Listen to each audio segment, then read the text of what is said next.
Hello teachers, this is just a reminder at the beginning of the year it might be very wise to go through and look at your YouTube subscriptions and other platforms to see what is actually available for random people or your students to see. One thing that I strongly suggest is to make your subscriptions private.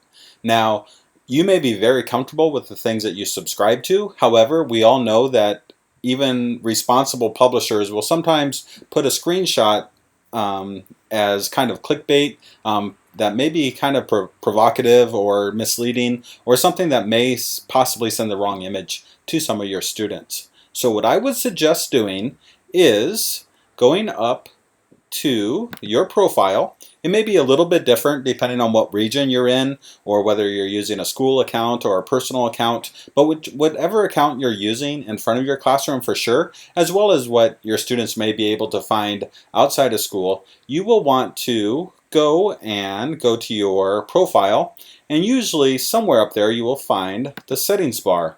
They're going to make this very simple and easy for you.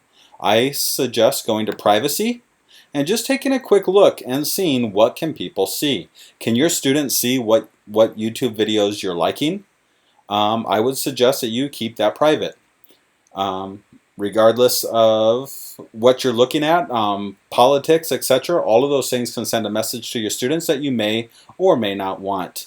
As well as the saved playlist, I would suggest making that private, as well as your subscriptions. By doing that, it simply will keep the clutter at a minimum when you're showing your videos, and it will just show a little bit less of your personal life and what you're showing and what you're viewing outside of class. Even if it's educational, it might be wise to keep some of that private. And then of course you can always make your playlists that you share with your students. So of course, after you do that, you will want to click Save.